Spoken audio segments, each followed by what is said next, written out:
Welcome to the Verdin Sports Show, G. It's Halloween. I had to come up festive, man. If you don't know what this is, the powder wig, the robe, man, this is Judge Verdin right here. I'm giving you the verdict.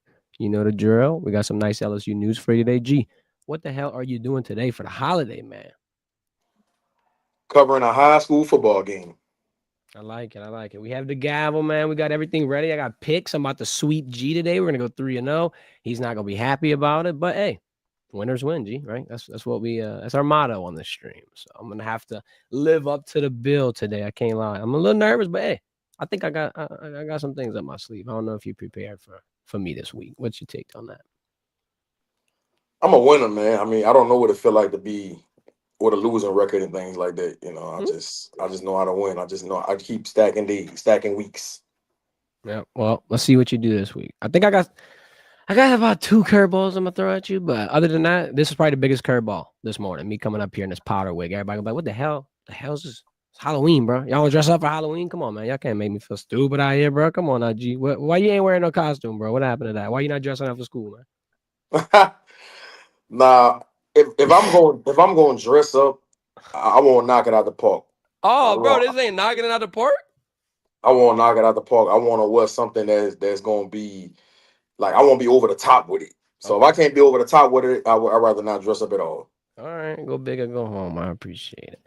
So, if you have been missing out this week on LSU coverage, Jeff Landry, he been having a lot to say, G.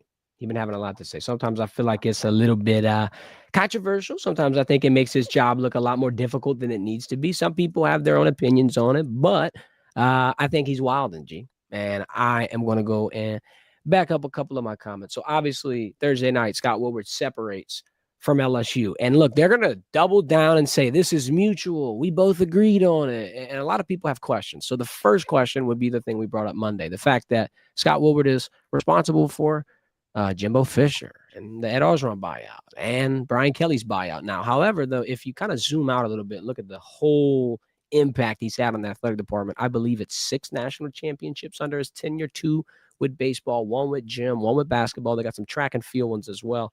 My point is, a lot of people were wondering why make this move after what seems to be, 1 or 2 kind of big mistakes, but few and far in between. Because if you bring in someone like Jay Johnson, if you bring in someone like Kim Mulkey, some people are arguing it might cancel out. G, what's your thoughts on that? And did you see this coming? Because I feel like it kind of spiraled out of control after Jeff Landry saying, "Hey, he ain't hiring the head coach." He said verbatim he would let Donald Trump select LSU's next head coach before Scott Woodward would. And I mean, as an AD, seems to be the lion's share of your job, making athletic department decisions. So obviously, I'd imagine that played into it. But hey, as LSU said, it was a mutual agreement. G, sound off here because this is a lot to unpack.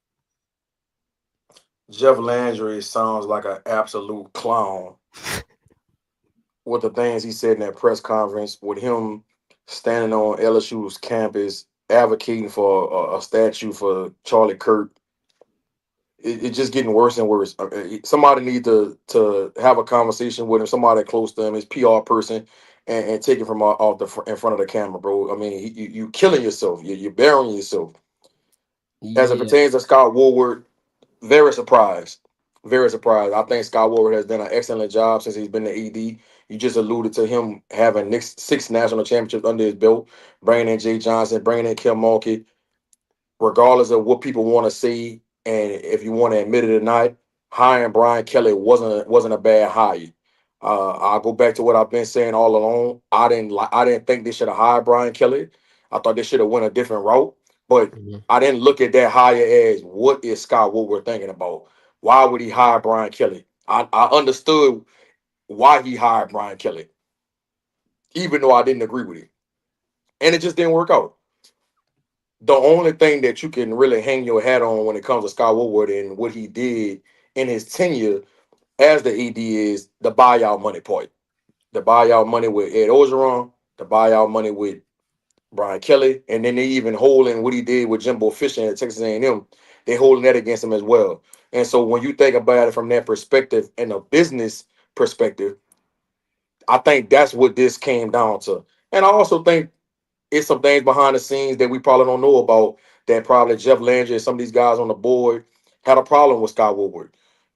And that's something we probably won't ever know until maybe a year, 2 years down the line, what really went on in that meeting and behind the scenes. And I think that Verge Osbury taking over, he's been working at LSU since 1991, right? He played there. He understands the culture. They're saying they're giving him full autonomy to hire the next head coach, although he will have a board that he has to um, talk to and consult with when he's making a decision. But for them to say that LSU's athletic department is not in shambles or the football program is not in shambles right now, that's a goddamn lie. You look like a joke. And if I'm a top tier college football coach or NFL coach, I am scared to death to take that job as the head football coach at LSU. It looks like an absolute joke down there in Baton Rouge. It looks like it's unorganized. It almost reminds me of the Dallas Cowboys. Oh This, no. yes, it reminds me of whoever gets this job, you're gonna have to be a puppet and answer to somebody like Jeff Landry who don't know shit about football. And if I'm Lane Kiffin, if I'm Eli Drinks at Missouri, if I'm any of these top tier coaches, I am staying far away from Baton Rouge.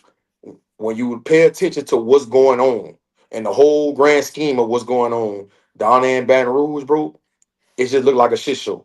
The only person I think that could come to Baton Rouge that they won't even touch and try to make him a puppet is Nick Saban. But we know that's so far fetched at this point. Yep. To your point about Verge, adding a little more color on it, he led LSU in tackles twice during his career here, won some SEC titles, obviously worked with Taft. He does have a good pulse around it. And he had a quote that I found interesting. He said, LSU's not broken. We know how to win.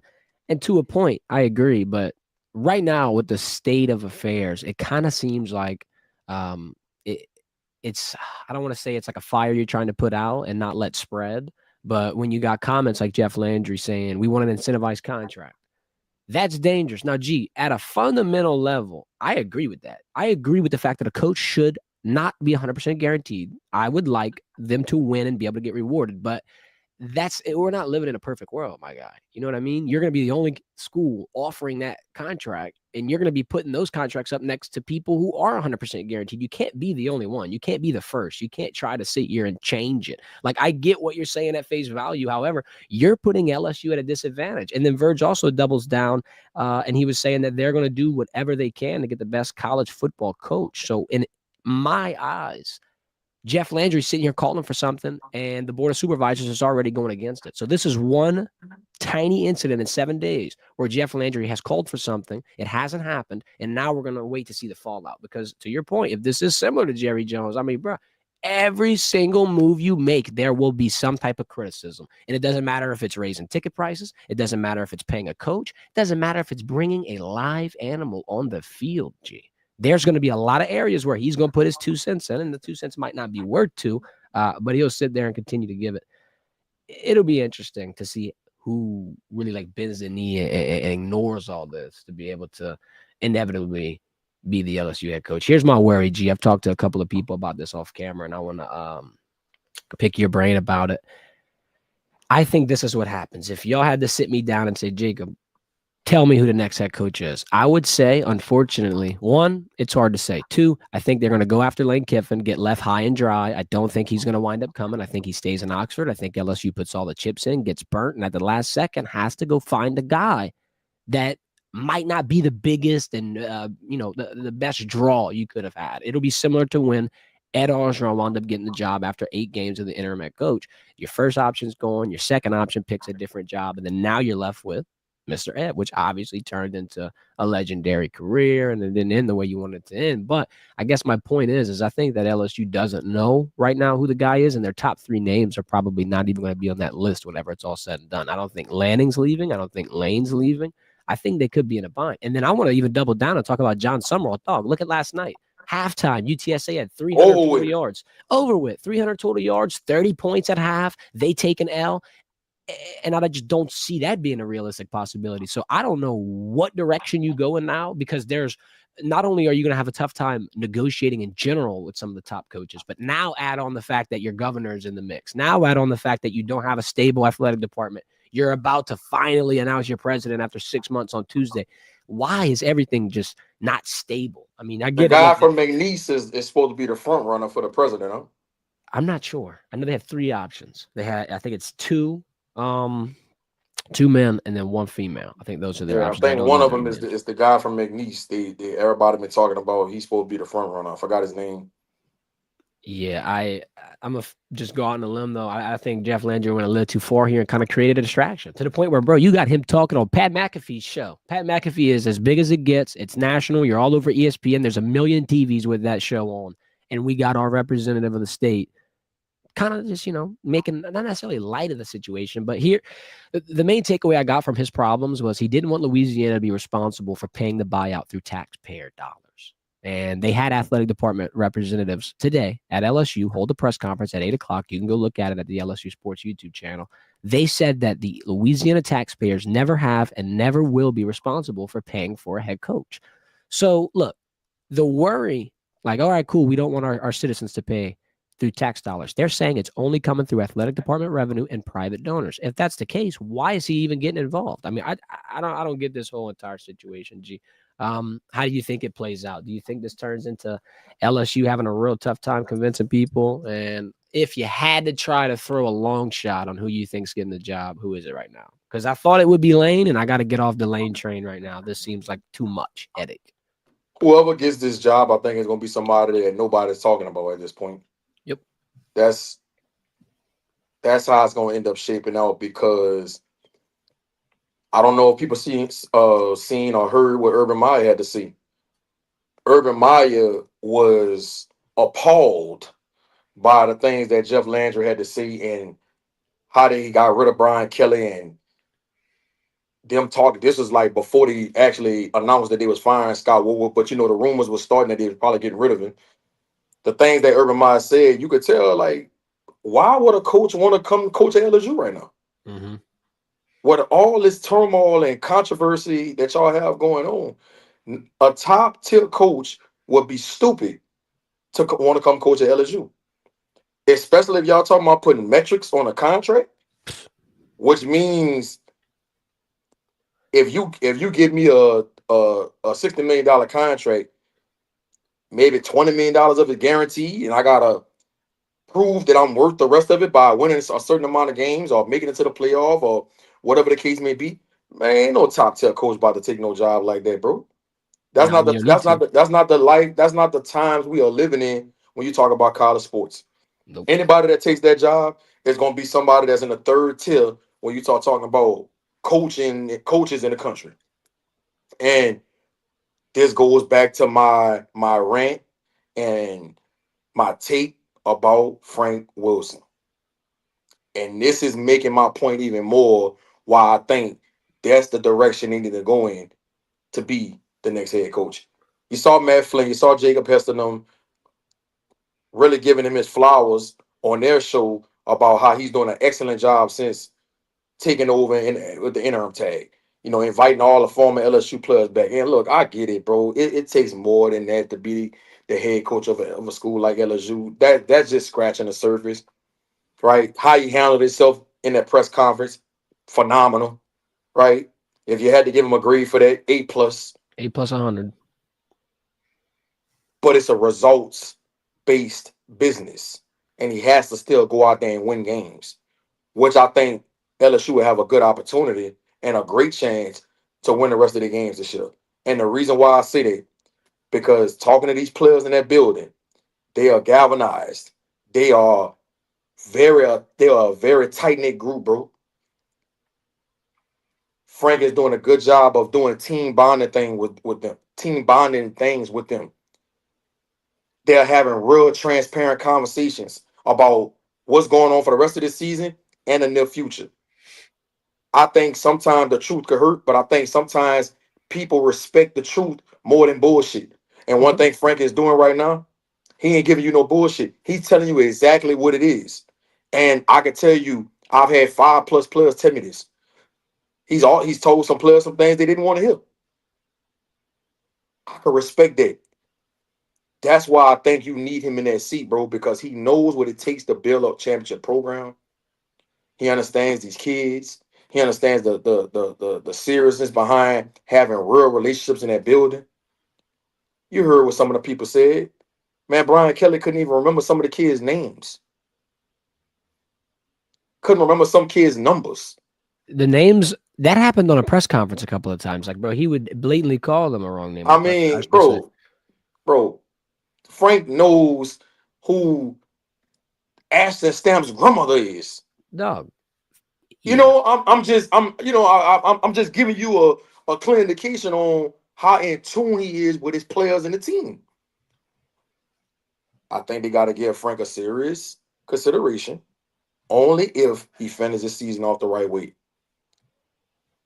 If he goes 3-1, and let's say that one loss comes to Bama, but it's a close game and it comes down to the wire, bro. You got to consider Frank. You got to. You got to, bro. And I'm not, and I think when I made my take the other day, people thought I was trying to say, and that's how I know people got bad comprehension. People got bad understanding because if you really listen to what I really said, I never said that I thought that Frank should get the job over Lane or he's a better coach than Lane or a better head coach than Lane. I never said any of that. he I'm deserves more. saying, I'm saying from a business standpoint, when you start talking about all this money they had to throw out for these buyouts between the last two head coaches with Ed Orgeron and Brian Kelly, and how this is becoming a shit show with Jeff Landry, and how they're gonna have metrics on this next contract, it makes all the sense in the world to keep one of your own in the building to be the next head coach. Even with all that being said, I think that Frank will do a great job. I'm gonna keep standing on that. Now look, if he go these next 4 games and he shit the bed, he don't deserve the opportunity. He got an opportunity in front of him. He got to crush it. Yep. I think so too, and then just the respect that you see, it exudes. Like there's something that you're not just going to be able to fake. You know what I mean? When you respect a coach, or when somebody has command over a room like that, or I don't know, they're sitting down in a chair, and everybody that walks through a building walks by and shakes his hand before they go on about their business. Like it's the little things like that that you pay attention to. Like, okay, this guy not only has respect but understands how to clearly communicate and get through to them. Like there's a balance between knowing everything but being able to tell everything and having it like go into their heads. And I want to make one more point because I had a whole bunch of people coming on my post saying, why would they hire Frank Wilson? He doesn't have a good head coaching record when he was at UTSC and when he was at McNeese. People, do your research. All right. When Frank went to UTSC, he was taking over a terrible program. When Frank left, they went 13-2 and 11-3. Right after he left, Coach Trailer, who's the head coach at UTSA right now, has came out and said, now he hasn't said this publicly, but I know people that's in that UTSA program, coaches, personnel people that has said that he has gave Frank Wilson his flowers and his props about how what he did with that program was phenomenal. Far as the infrastructure, the different things he implemented, the type of players he recruited in there. So when Trailer got the job, it was easy for him to just come in there and just keep things afloat. And that's why he was able to come in there and win the way he did soon as Frank left. When he went to McNeese, people forget Frank didn't have any resources when he went to McNeese, bro. Ida hit. Lake Charles got the worst end of that hurricane. He spent most of his time at McNeese trying to build a city up, trying to build that program up, trying to help kids graduate. Like football was really second fiddle when you talk about the livelihoods that was going on in that Lake Charles area. All right. And so I don't think you can hold that against Frank Wilson. I really don't. And let me make another point. When Nick Saban was at Michigan State, he wasn't a world beater. At Michigan State, Saban was right around 500 most of his career there. I think he was there 6 years. He was around 500 every season. I think one season he won 9 games. But you know what the difference was? When he came to LSU, he had more resources. He was able to recruit better talent, which made him turn into what he is today, Saint Nick, and considered the GOAT in all of college football. Give Frank Wilson them same resources. Give Frank Wilson that brand of LSU with them 3 letters going across his chest, and I guarantee you he'll knock it out the park. Hard to disagree. It's comparing apples to oranges, looking at a lower program comparatively to something like LSU in the thick of the NIL world, where you're able to buy out a coach after a 48-hour conversation or throw the money in the portal and get the #1 class instantaneously. Like that, there is no job like LSU, and I'm hard pressed to find a reason why he wouldn't be able to translate. And it's because of the little things he's doing. I think that there's a lot that goes into the fact that you're able to so quickly in a chaotic environment get everybody to buy in and all on the same page. Because, a lot of programs during moments like this spiral out of control, go down into the dumpster, make everything look horrible. So he's got nothing but opportunity in front of him. I'm going to agree with you. All right. $5 trivia time. Come on, everybody. I tried to get y'all ready in the chat. Our guy Andre saying Judge Verdin. Come on, man. Got the gavel in the bill, man. I'm official out here, G. What can I say? I'm official, bro. Come on. All right. $5 trivia. We're doing it every week. No matter if you got Cash App, no matter if you got Venmo. Here's the question. Who had the shortest tenure as LSU head coach in school history? Gee, don't give me that face. You already give me an eyebrow. Like, what kind of question is this? This is a hard-pressed question. It's tough to make one themed around LSU's head coaches. This is the best one I could come up with. $5. Whoever hits it in the chat, go answer. Don't Google. If you're cheating, I'm gonna know. It gotta be either. I can't remember who the coach was before Jared DiNardo. Or was it Jared DiNardo? I can't remember. If it was before that, I damn sure don't know. Somebody Googling it. All right, I'll give you a hint. It was in the last 15 years. American Patriots head in football. Yes, sir, in football. Sorry, wasn't specific enough. Yes, LSU football head coach. We are keeping it themed with the. It gotta be Jared DiNardo then. Okay, that's G's answer. Andre says Mike Archer. Damone Wilson says Howard. It's either Jared DiNardo or the coach before Jared DiNardo. It gotta be. I'm trying to see if somebody can get it. I haven't seen it yet in the chat. No, hold up. Oh wait, hold up. It's Coach O. It's Ogeron. He got the job in what, 2017, 2018? And he was fired in 22, so that's 5 years, 4 years, something. It got to be Ogeron. I'm about to piss everybody off. I'm just saying.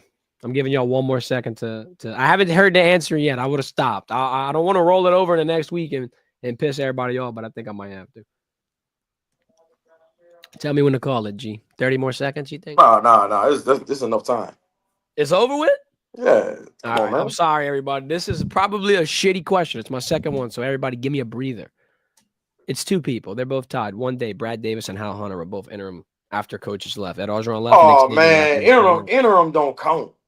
I knew I would piss everybody off. Interim don't count. And now I got that. Hey. I made the question, man. Cool. Yeah, that's horrible. That's horrible. All right. I'll respect the criticism. You got on the screen. You don't even have interim. You got head coach. Man, interim head coach is still a head coach, bro. No. Interim is temporary. Head coaches, I got a contract. Hey, in my head, when you Google who is the shortest tenured head coach at LSU, it does pop up Brad Davis. He was the head coach for 1 game. So Google need to restructure something in. Hey, looks like I'm keeping my $5, G. I might go throw a little parlay this weekend. Next week, it'll get bumped up to $10 on Friday. Sorry that everybody got it wrong. Might be a technicality, but hey. Didn't get it right. Winners win, G. Nobody won right now. So I'm going to have to keep the 5 in my pocket. Everybody pissed off at me. Hey, y'all better come prepared on Friday then. No, nothing's off limits. Nothing. Y'all better be prepared. I'm sorry. All right. Let's move on to the picks, G. This is going to cheer you up a little bit. I'm going to cheer you up, G. Go ahead, smile. Smile, G. I don't like how I'm just 2 games ahead. I need some separation. I want you to celebrate because of this. Because I think I need some separation. The thing is, though, is that American Patriot saying that's not right. Well, American Patriot, I appreciate your opinion. But hopefully next week you can get the answer correct and you get $10. Sorry. Game is the game. Don't kill the messenger. All right. G's up 17-11. I am trailing slightly, 15-13. This is on our top 3 picks of the week segment every Friday. We pick the best 3 games in our opinion, and we try to give you a straight up money line pick. G was 2-1 last week. I was 1-2. Vandy beat Mizzou, embarrassed me. Heartbreak City, Oklahoma. That's the only one I got wrong, huh? It's the only one you got wrong. Oklahoma lost to Ole Miss, so hats off to G. And then BYU beat Iowa State. BYU beat the brakes off of them too. So G got 2 really good picks. He was honest with me, telling me that my trivia question was shitty. I'll be honest with him, telling him he had good bets. There it is. Honesty is the best policy. Let's move into the first game. Vandy versus Texas. G. This is the interesting part about this. Vandy has not played in Austin since 1903. It's a big test. I feel like this is the moment where you're either going to go all in on the Commodores or you're going to be all out. And I know that's a prisoner of the moment comment. And I know that that's something that I don't think is fair to say to a team that has been led into, I feel like, one of the most successful seasons in the last 10 years. Either way, I think you get to see if they're a playoff caliber team. Why? Because Texas has kind of been teetering on that. We don't really know what Texas is. We thought they were number 1 preseason, and then now they're clinging on to dear life in the AP poll. They're number 20. Arch Manning is questionable this week. He'll be a game-time decision. He had a concussion last Saturday in their comeback victory to Mississippi State, which, by the way, was insane. Texas, I don't understand what the hell's going on, but there's another injury here on the injury report. Michael Taft, their safety, is questionable as well. I think that's a big deal. I feel like Archer's going to play, though. I feel like Archer's going to play. I think Texas's D-line is going to be the X factor. Longhorns fought hard last week to come back. I don't see them losing in this spot. You're getting Texas at -166 at home. I know Vandy's on fire. I know I faded Vandy last week and I lost. Gee, I'm fading them again this week. I'm taking the Texas Longhorn money line, my guy. What you got? I got Texas. Oh, how you feeling? What you think about the game? I just think that Texas is starting to hit their stride. They're getting confidence. Arch is getting more experience week in and week out, and he's getting more comfortable.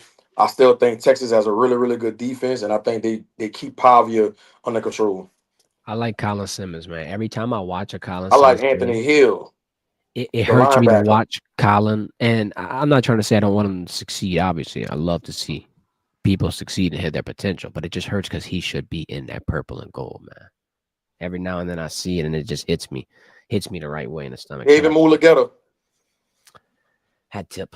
You did your job. Miami and SMU. This one's a little weird. Miami has not left Florida all season long. G. First time getting out of the great state, down low to Sunshine State. They're heading to Dallas.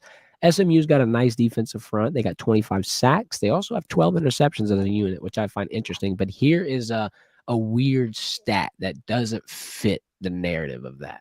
That claim makes it seem like the Mustangs are going to, push you around all game. However, quarterbacks are still averaging around 300 yards through the air. Now, here is how Miami wins this game. Carson Beck keeps it clean. No turnover, no Carson Beck ball, flashback to how you played in Athens. He's going to have to be a professional caliber quarterback. I think Carson Beck leads Miami to victory. This is an easy pick here. I know it's only -395. Go ahead and take it. I think it's a nice little lotto, nice little add to your slip. Miami Hurricanes. I'm definitely going Miami. I think that loss to Louisville. Yep.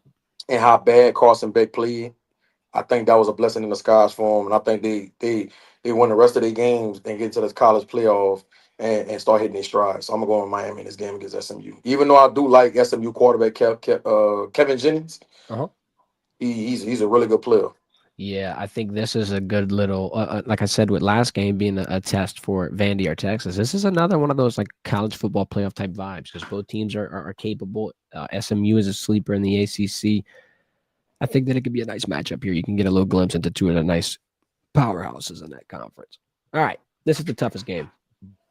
Oklahoma, Tennessee, G. Great SEC matchup. Two teams clinging on to their hopes for the playoffs. Tennessee will be without Ricky. Whoever loses game won't get into the playoff probably. 100%. This is you battling to stay alive right now. Staying alive. So Jamal McCoy and Ricky Gibson out, both key cornerbacks for Tennessee. Tennessee is absolutely horrible in the red zone, dog. I found this statistic and it made me want to throw up. 29 red zone trips for their defense. They've allowed 24 touchdowns. Would really wish LSU would play Tennessee. Here's another statistic. Oklahoma, #1 in sack rate. I think they overwhelmed Tennessee with the defense. Aguilar has not played a defense over 45th in sack rate. I looked at every single game, looked at every single team, and that's not to say they haven't played caliber opponents. It's just to say he's going to be put in a situation he has not seen yet. It'll be hard to move around, I feel like, against this pressure.